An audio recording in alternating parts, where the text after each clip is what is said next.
नमस्कार, आप देख रहे हैं ईटी नाउ स्वदेश और ये है आईपीओ सेंट्रल। और मेरे साथ आज जो है जुड़े हैं वो टाटा कैपिटल के राजीव सबरवाल हैं, जो कि एमडी एंड सीईओ हैं कंपनी के। इनका जो आईपीओ है अक्टूबर 6 को आ रहा है और 8 को बंद होगा।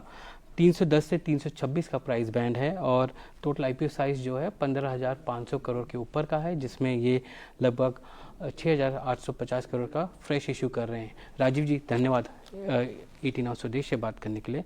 मेरा पहला सवाल आपसे सर, आप इंडिया के थर्ड लार्जेस्ट एनबीएफसी बनेंगे, लिस्टिंग जब होगा आपका, एसएस साइज में तो आप हैं ही एक्चुअली।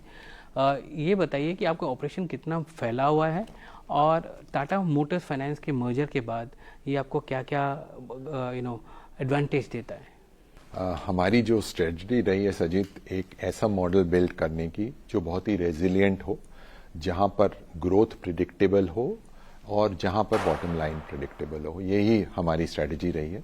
अगर आप देखें, हम सारे सेगमेंट्स में प्रेजेंट हैं, चाहे वो कंज्यूमर बिजनेस हो, हाउसिंग बिजनेस हो, एसएमई हो और या कॉरपोरेट हो। ये जरूर बात है कि जो कंज्यूमर, हाउसिंग और एसएमई है वो हमारा 90% ऑफ द बुक फॉर्म करता है। ये अलाउ करता है हमको एक मॉडल ऐसा बिल्ड करने में जहां पर किसी एक सेगमेंट में कभी भी अगर मार्केट में स्लो डाउन हो या कोई चैलेंज हो, ये हमारे ओवरऑल ग्रोथ को इम्पैक्ट नहीं करता। और जैसे कि आप जानते हैं कि ये बिजनेस रिस्क मैनेजमेंट का बिजनेस है, यहां पर डाइवर्सिफिकेशन होने की वजह से रिस्क भी बेटर मैनेज हो जाता है।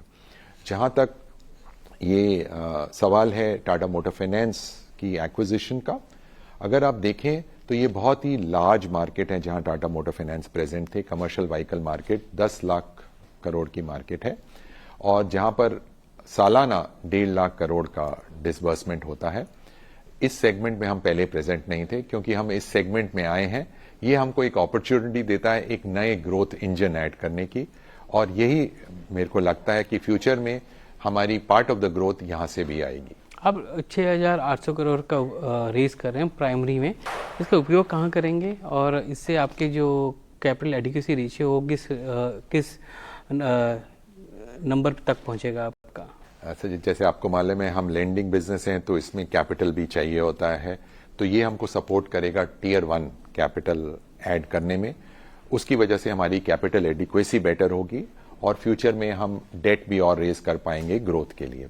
जहां तक कैपिटल एडिक्वेसी का सवाल है, ये हमारी कैपिटल एडिक्वेसी क्लोज टू 22 लेके जाएगा, जो कि बहुत ही हेल्दी रहेगी। और दूसरी बात, हमारी जो डेट टू इक्विटी है वो भी कम हो जाएगी बिलो 5। तो इससे हमको और स्कोप मिलेगा फ्यूचर में इंडिया ग्रोथ अपॉर्चुनिटी को टैप करने का।